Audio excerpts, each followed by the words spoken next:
Hey everybody, it's Joe Trippi, and welcome back to That Trippi Show with Alex Ashlow. Alex is out again this week, but we're also going to do something a little different.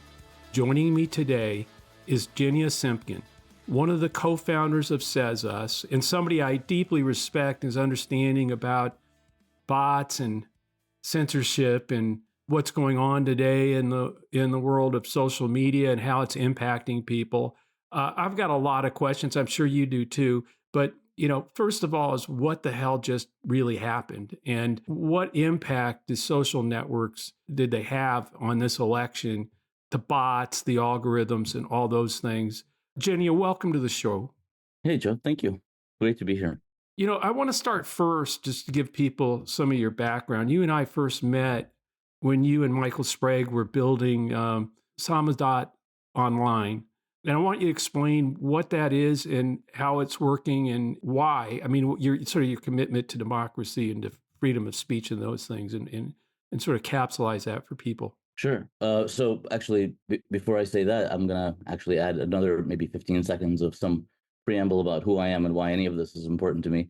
This is all very personal because I fled from Soviet Russia when I was a child back in the late 70s.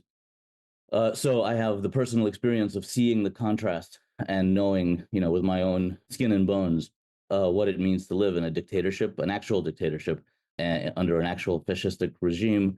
And, thereby I come across my own personal, deeply held beliefs about freedom of expression and all the other freedoms that the West confers on us. Most of the people you and I know take all of this very much for granted. We don't think about it on a day-to-day basis because we just don't have that background. So you and I met because your longtime friend and colleague, Michael Sprague, who is also a longtime friend and colleague of mine, we launched a thing called Samizdat Online 2 years ago. That was after Putin invaded Ukraine. And I have my own, they're not my own, but I agree with the theories and notions that information is at the core of everything that humans need in order to be successful. This is true whether we're talking about just, apes in the trees that need to know when there's danger nearby. This is something that is just core to how we behave as a social creature. If we have good information, we're able to make good decisions. Not always, but without good information, it's very, very easy to take advantage of a population, and history is replete with all of that. Obviously, the examples that immediately emerge are things like Russia and Nazi Germany, where the information space is polluted by dictators that take control, and then the people themselves, I think, are actually more or less the same. There's an old meme that most of us would also have been Nazis in Nazi Germany because that was just the thing to be, and then the information made it plausible and sensible, even though in hindsight it seems like a crazy postulation, but it's probably true. So when Putin invaded Russia, I had this idea that if we can inform the Russian public of what's going on, of what's being done on their behalf, and what's actually happening in the world, because they live under probably the most effective regime of propaganda that has ever existed in the world. Putin is not very good at most things, but he's unbelievably good at his propaganda machinery. And I had a notion of how to undermine that, specifically how to go around the technology censor blockades that he and his regime had set up. And so we were building that. So we had built that, Samizdat Online. It exists. It was more of a proof of concept than anything else because for reasons that we could either get into or not, it's been impossible to find funding for it. But it's something we built. It's something we believe should live. And so, yeah, we came to you actually looking to help us move it into the world. So, but explain what it does, what the idea was. So the idea is that presently, if you're sitting in Moscow or in Novosibirsk or anywhere else within geographically within Russia or the area that the Russian government controls, which currently includes Eastern Ukraine, you cannot open your browser and go to about 130,000 different sites, which they are banning, including the BBC or I could go down a very long list. First and foremost, including all of the news media that operates in contrast to Putin's narrative, that they don't follow the state line. They don't just repeat the gibberish that comes out of the Kremlin. They're actual reporters. So they are deemed criminals. and they all fled, they all live in exile, and they continue to report, but their reporting cannot reach the population unless the population is using VPN, which is a very specific kind of technology, which I'm sure your listeners know about. VPN is first of all, it's frequently expensive, but also it is not at all ubiquitous, and most people don't know how to use it. So you have some small percentage of the population that uses it, and everybody else lives in the dark, and they just cannot reach this content. And our technology, using what I would say is a pretty clever way, encodes this information in these links that are completely obfuscated and they're not blocked. And so all of the things that you see on Samizdat.online, they are visible anywhere, not just in Russia. This technology works in Iran, in China. So that's the point. The point is to aggregate all of this media that is banned and to deliver it to the people in Russia, and to give people the ability to deliver it to each other. So the sharing mechanism, it has a network effect. That's the intention. Right, and the government can't track who's consuming it either. Correct? I mean, it makes it tougher for them to do that. It's extremely difficult, and we go out of our way to not. Normally, what media companies do in the West, because it makes sense, because this is how they make money, is they keep all sorts of notions about who is exchanging information. We strip all of that out when we pass the links in. So, I mean, it's not completely anonymous. There is an IP address from which the request comes, and if you're in if you're in a government like North Korea, if this was to work there, people would be able to find you one way or another if they were really looking. But yes, for the average consumer in Russia or Iran and China, it's safe to use because nobody is tracking them down at to that level. What I wanted to get at was, you and I have been having these discussions for a while, and I was seeing. First of all, I want to explain a few things to the folks out there that had listened to me for like the last couple of years. But I consistently thought that that 46% of America was going to vote for Trump no matter what, and that 53% were available to the pro-democracy side, to Joe Biden, to Harris, but that to a large extent of that 53%, they were vulnerable to not voting, to voting third party, or to hold their nose because the lesser of two evils, to vote with the pro-democracy side of things. And the part I got right was that Trump got 46%. I mean, the same exact vote that he got in 2020, he got again in 2024, around 74 or 75,000 million votes. But something happened where Biden got 81 million votes and Kamala got 74 million, meaning 8 million people did not vote that had voted for Biden in the past. So the whole suspicion that I had that the vulnerability of the pro-democracy side was that they were vulnerable to not voting or voting for a third party, which didn't materialize. It turns out I was right that was the vulnerability, but wrong. I thought Kamala Harris would hold it. But along the way, along that whole cycle, you and I were talking about how the right wing's propaganda networks, I mean, not just Fox News, not just X, but propaganda networks that it sort of infiltrated everything from the Ultimate Fighting Championship networks to World Wrestling Entertainment to crypto and AI enthusiasts, that they were basically using and creating networks that were creating propaganda that confused people. I mean, then with the disinformation, foreign actors also getting in play, bots pushing it all. And we started working on Says Us, which we'll get into a little bit later, because I thought, and you thought, the way we had to have a network that was working against those, changing the algorithm, incentivizing people in a different way.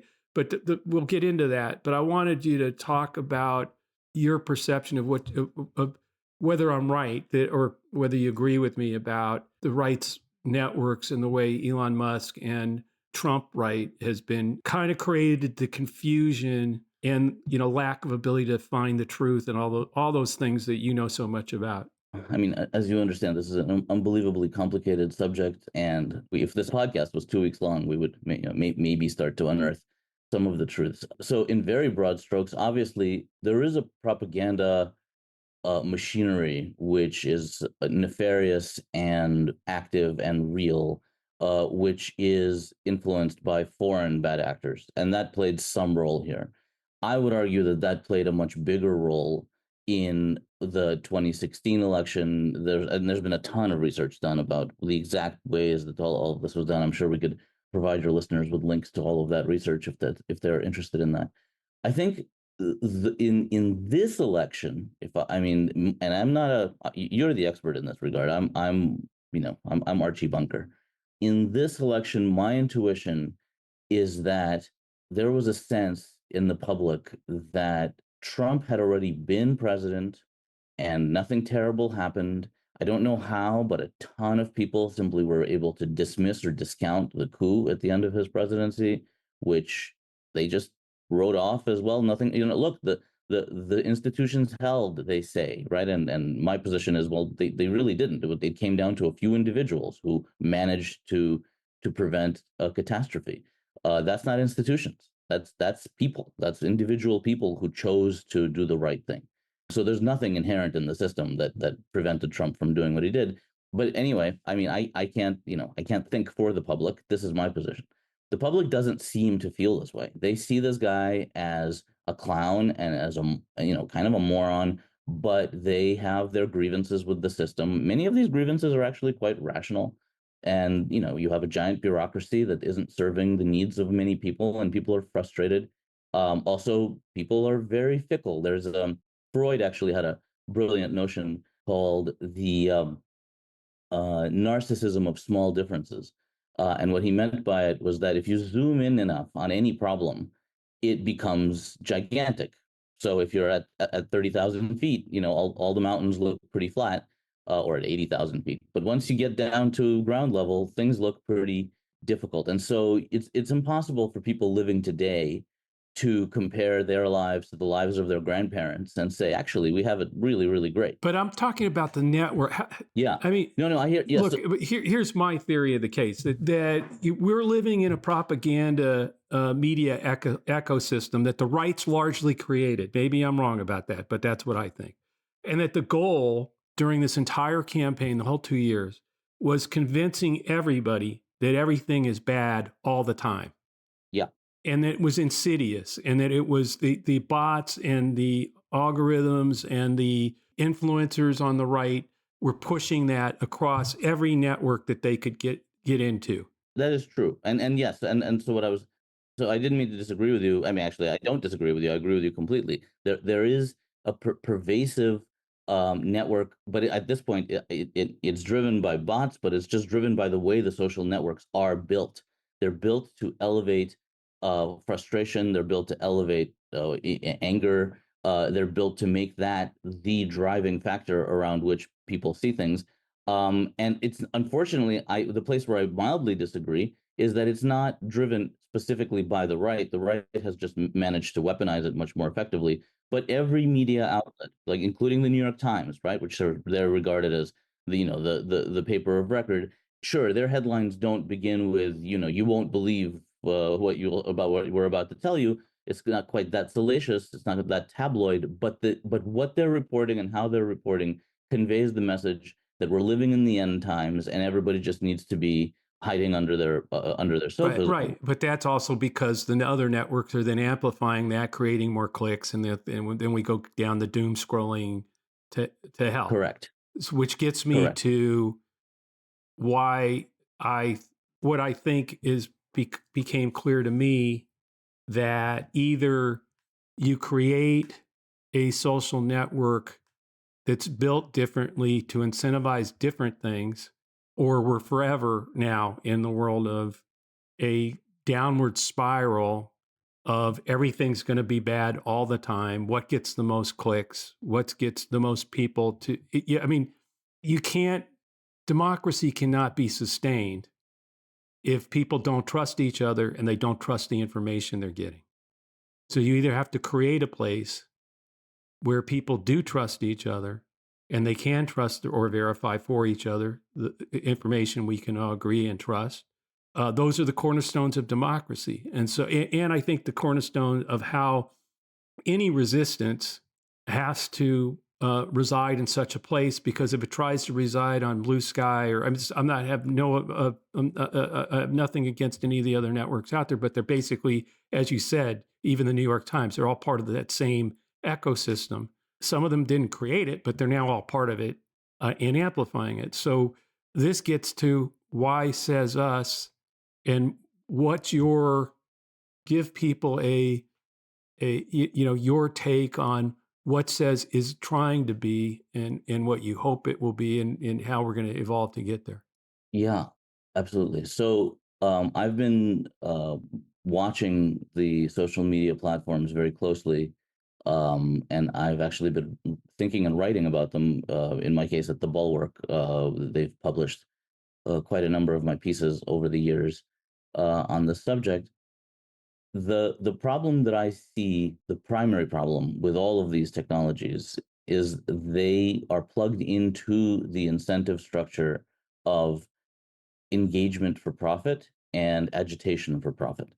If you monetize frustration, anger, fear, and if that is your principal profit motive, it works. I mean, the human ape is very, very susceptible to being nervous, quite understandably. So it's very, very easy to tap into that impulse, to tap into anger, to tap into resentment, to tap into all of our tribal instincts. These are the things that, as civilization, we've been fighting for thousands of years, and very successfully over the last couple of hundred. We've been eschewing the stuff inside of us that has been prior has been driven us to tear each other's eyes out all over the place. So when I was thinking about how to improve this, I've always been starting from that place, right? From the incentives place. How does a for-profit organization structure its incentives in such a way that it cares what kind of engagement, if we're talking about social media, or if we're going to talk about newspapers, we can talk about that too. But what kind of engagement do you want from the public that is profitable, but where the profits aren't the most important thing? What is the most important thing is keeping the people informed and driving a sense of compassion and calm, and helping people know where they can be useful and where they can't, not for them not to spend their days stressing out about things they can't do anything about, grabbing their phone out of their pocket every 30 seconds just to make sure that the world hasn't collapsed. So how do you engage that, right? What is the answer to that? And so everything you and I have built stems from that question, right? Not how do we make a fortune, but how do we normalize the conversation? How do we motivate people to be kinder and more compassionate and more calm and more civil? And how do we help people strive to be better informed rather than to feed the notion that there are conspiracies everywhere, that everyone's lying to you, that you're living in a I mean, obviously you live in this world, so all of the ways in which every bad actor is driven to engage and keep people's attention through agitation and fear. So that was the principal question. How do we not do that, right? And actually, the answer to that question is not that complicated, as with most things that revolve around human interaction, because we've honed this for many, many, many years. We know how to interact peacefully. We know how to interact politely. We do it every day. When you walk into the supermarket, you don't devolve into a rage every time that somebody doesn't do exactly what you want, unless you're 3 years old. And when you see a 3-year-old throwing a tantrum, you immediately think, that there it is. That's the impulse. I have that impulse in me, but I control that impulse because I need to be seen a certain way in society, because my well-being, my actual well-being, is dependent on how my friends and neighbors and coworkers perceive me.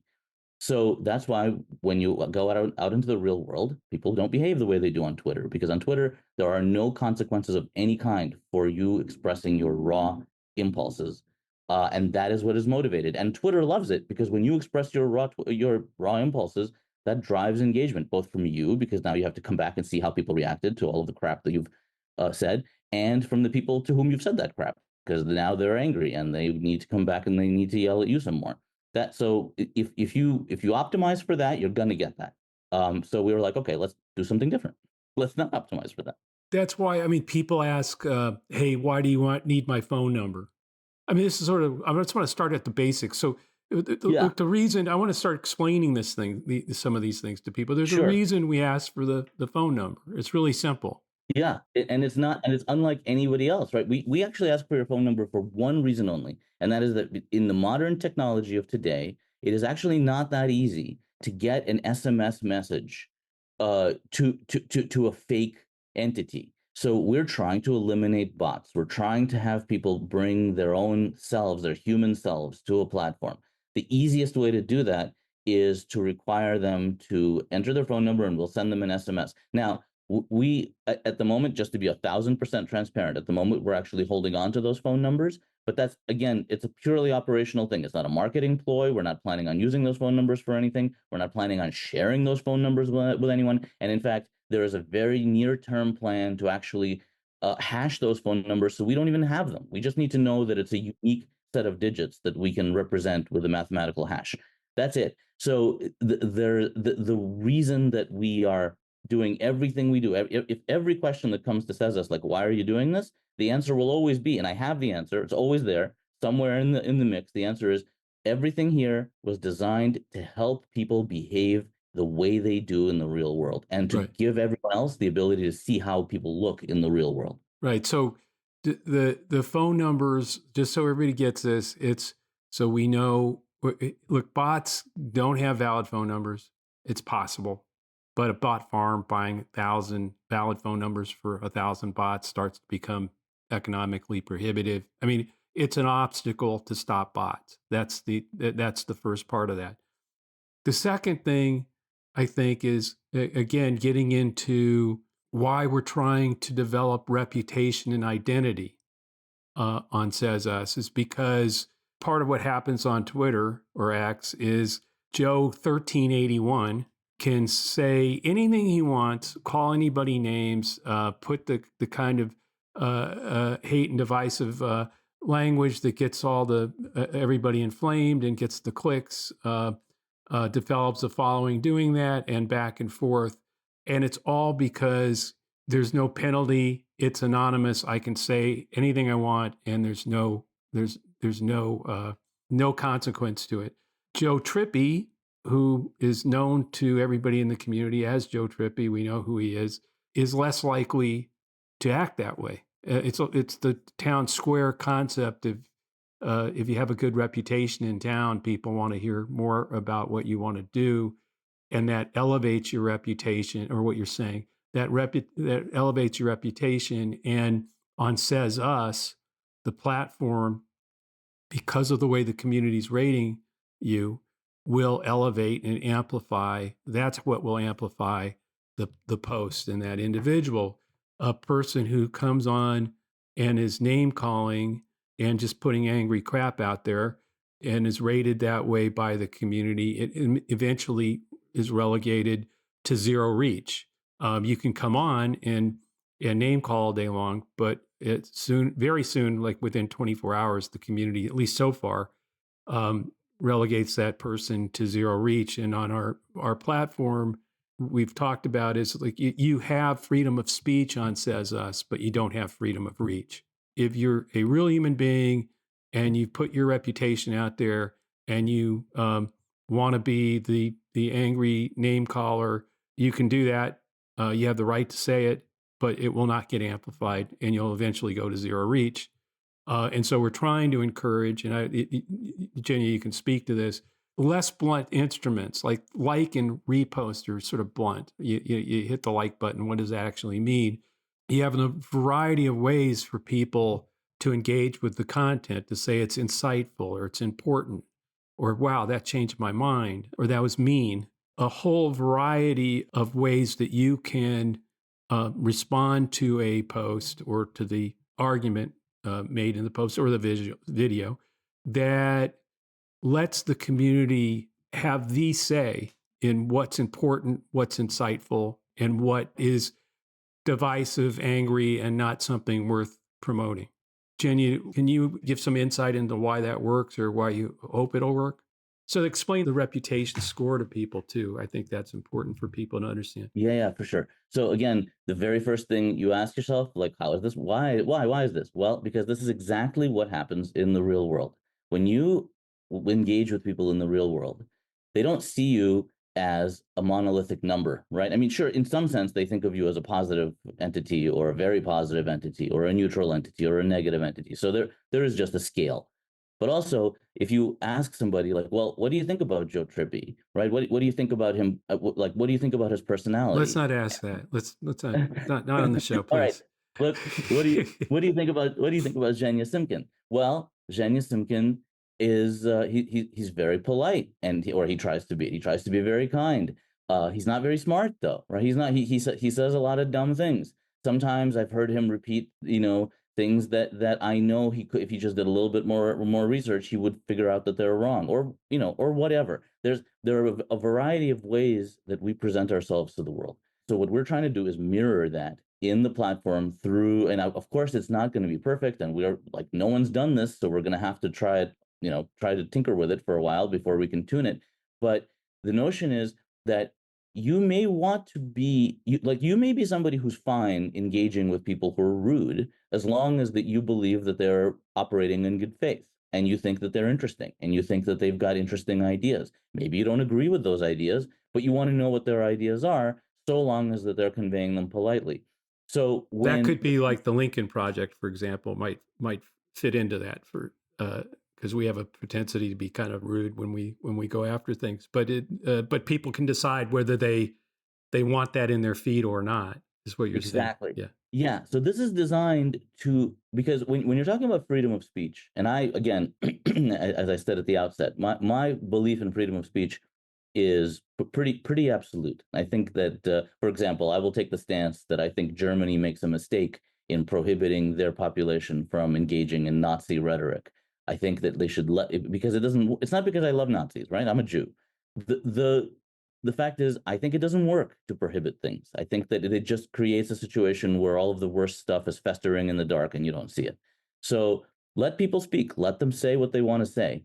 But that doesn't mean that everyone needs to hear it, right? It doesn't Right. mean that everyone has to be forced to hear it. I And an don't want. algorithm shouldn't be doesn't Well, need that's to it. That's a promote whole it. other. Yeah. Well, yeah. So those are the two sides of that particular bubble. Which again, we already talked about it. I don't know that we need to spend more time on it. But yes, of course, the profitability algorithm, which says, oh look, Nazis. Let's just show everybody all the Nazis, because obviously everyone will want to keep an eye on those.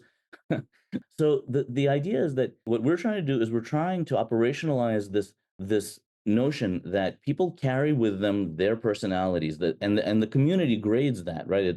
We, in the real world, we do it subconsciously. Here you will say, oh, this post, I think it's insightful, but I think it's mean, right? Like that. And those two things aren't contradictory. They work simultaneously. Somebody could be insightful and mean, or vice versa. They could be completely misleading but very polite about it. So you measure things this way, and then you give everybody the ability to say, when I engage with somebody, like right now on Twitter, when you decide who can answer you, it is a very blunt instrument. You can only ask people to, you can only invite, you can only limit it by, like, here are only the people that I follow, right? Like that's one of the limiters. But the thing is, I hardly follow anybody, and I would love to hear from people, right? Me, and I'm sure that if my popularity were, I'm an unknown quantity, but if I was you, I would want to engage with my thousands upon thousands of fans, but I wouldn't want to hear from the ones who are the lunatics or the fascists or whatever, right? I want to know. I want to hear from the ones that, and here you decide, who do you want to hear from, and you get to set the metric, and you get to set the bar, and then the community can engage with those people who have earned the reputation to engage with you. And then somebody might actually be motivated by this. There's the incentive that they click on responding to you, and they are told, you actually don't have enough politeness to talk to Joe. Joe has set his politeness higher. So go ahead, go out there and earn the reputation of being more polite, and then you can answer Joe. Like that's the mechanism behind it. So we're running out of time here. I just wanted to talk a little bit about what we're trying to do. This is, if you understand that the propaganda ecosystem and media ecosystem out there is turned into literally building this convincing, a spiral that is convincing everybody that everything is bad all the time. it's eroding trust. It's creating division, tearing the fabric of community apart in many ways. This isn't a partisan platform in that sense. It is everybody come talk about anything you want, not just politics, but build communities where we're building trust in each other, trust in the information, or challenging the information in ways that the rest of the community helps verify what is or isn't something we can trust. And build a community of, by, and for the community itself, not one man making the rules or an algorithm sort of forcing stuff into your thread that you don't want to see. But it is about sort of in a lot of ways, all of us building a network that trust in each other, trust in the information that's on it to the extent possible. Which those two things in my mind, Dan Gilmore, who posts his Cornerstone of Democracy newsletter on Says Us, I think that's a great name, because what we're trying to build, the trust in each other, trust in communities, trust in information, or verify it to the extent possible, that we can agree on. That is the cornerstone of democracy. That thing, it's all of us building that kind of community, disagreeing, but being able to do it like we're supposed to. I mean, where Ginny and I disagree on something, but we're still able to talk about it without calling each other names, without making stuff backs up. And frankly, where if you have that kind of discussion and somebody can't verify their facts, that actually helps you make a decision about what's true and what isn't. Ginya, what is your view of Says? I mean, that's my view of Says Us, of what we're trying to build. And as you put it, first of all, I think if we don't build, if we as citizens, whatever, as users, don't start to build a network like Says Us, even if it starts to be only 4 or 5 million people, then 10. I mean, where we actually are starting to build a place where real conversation can happen without the vitriol, that it's recruiting people from the right, the left, everywhere, regardless of their ideology, to have those conversations and debate in a place that's calm, where you're not going to get threatened, where some anonymous attack dog is not going to come after you, I think is really important. That's what motivated me to do it. And I wanted you to give your final thoughts on that, on your reasoning and what you want people listening to understand. Yeah, well, my pitch is that we built it because nobody else would. It was actually the same way that we built Samizdat. When I first had the idea, the first thing that everybody told me was, well, this must exist already. It's such an obvious thing, and yet it didn't. And so we built it. Similarly with Says Us, this mechanism does not exist. And weirdly, like if people go and look up my articles at the Bulwark, the first one is from 2019, and it articulates all of these things. It lays them out. I was actually kind of hopeful that when Elon took over Twitter, because you never know what that guy's going to do, that maybe he had similar notions, because he was, he made a lot of noise about freedom of expression and how deeply he cares about it. So I thought, well, he has access to smart people. People must have these ideas. I'm not the smartest guy in the world, as we covered 10 minutes ago, although I am very kind. So I was really hopeful that this would already exist and we wouldn't have to build it, but here we are. But my feeling is that it's really important that people understand that we are not building a replacement for things. We're building an addition to things. And I have nothing against any of the other platforms. I mean, I have many things against them in particular, but I have nothing against their existence. And I'm not competing with them. I'm happy, you and I were happy for them to hopefully take a note from what we're doing and maybe improve. We are looking to interoperate with all of them. We don't want to lock anybody in. This is something when we speak to our colleagues like Cory Doctorow, he's written about this. He's like, I'm not joining yet another platform to which I'm going to become a prisoner, where once again I'm going to build a massive following and then I can't leave because I can't, if I decide I don't like the platform anymore, I can't just go and go somewhere else. We are not going to do that. We're going to make it extremely feasible. Or if you want to use our platform along with all the others, you do and you can. And if you don't want to use our platform anymore, you can have all your followers, you can have all of your content. It's all there. Yeah, right now, if you post on Says Us, you can post on Twitter if you want to directly with the same post. And we're going to open that up, hopefully, to Blue Sky, add Blue Sky and other networks over time. One of the things that people ask us, I mean, so that you can post everywhere from one place. But the other thing we get a lot of questions about is, okay, who owns you? Is, another billionaire, get rich scheme. Yeah, I just want to let people know when Jenya and Michael called me up and said, hey, we've got this idea of a revolutionary new way to look at social networking, which, by the way, is getting noticed by a few of the tech reporters that have written, call it a radical approach to social network. When they came to me with the idea, it was, hey, it's going to cost several $100,000 to at least get it ready for beta and all those kinds of things. I wrote a check for $50,000 and trust me, folks, absolutely believed I was taking it in the backyard and burning it in a trash can because I didn't do it. I did it because I thought, damn it, no one else is going to do this. Someone has to try. And I then went out and got 11 friends, family members, people who were, worked with me 20 years ago and talked them into putting $50,000 in a trash can in their backyard to give us a chance to get this off the ground. We're off the ground.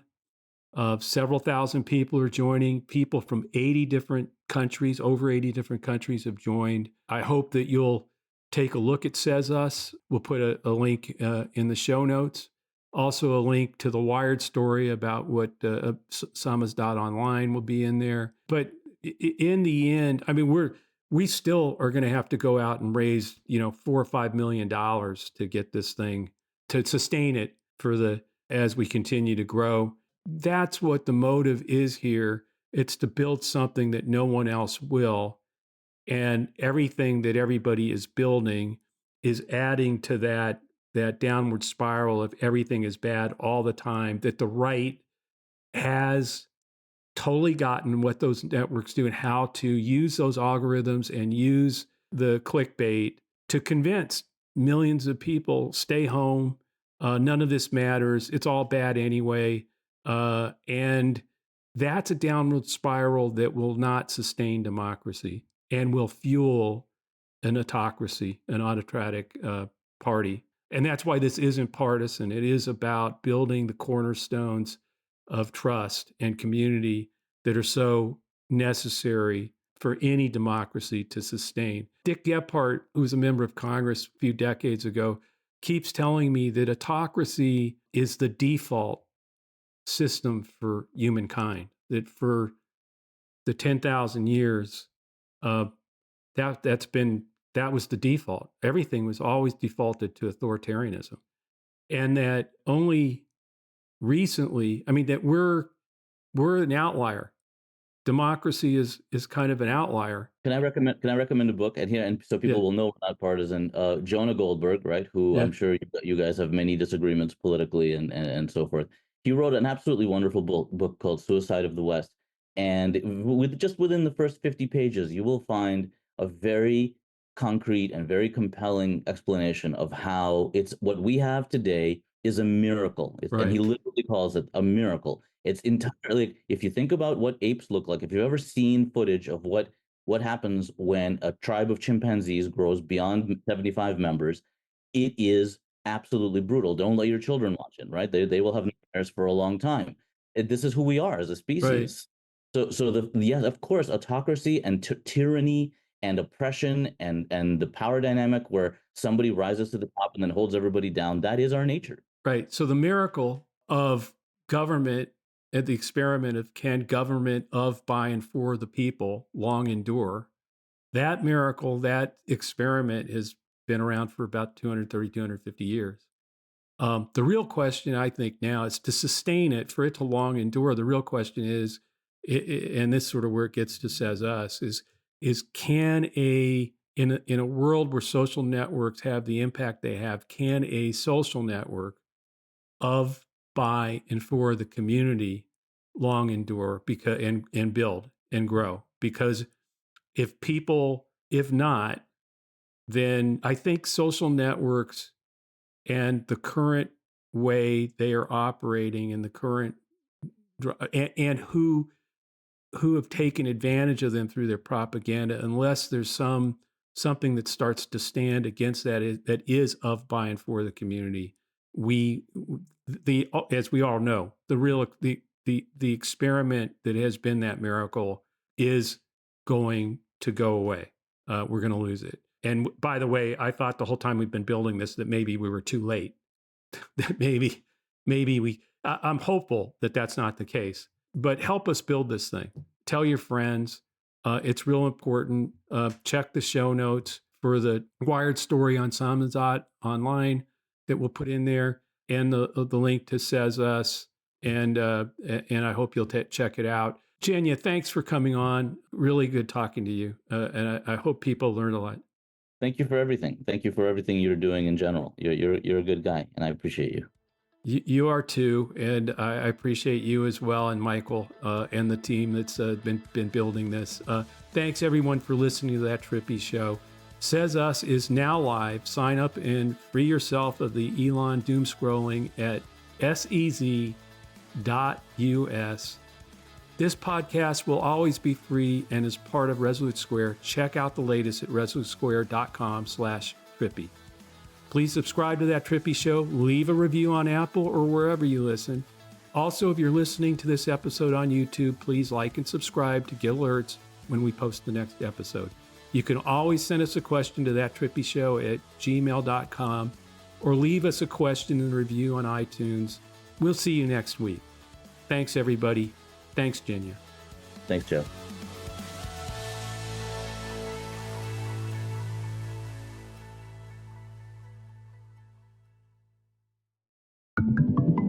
Resolute Square.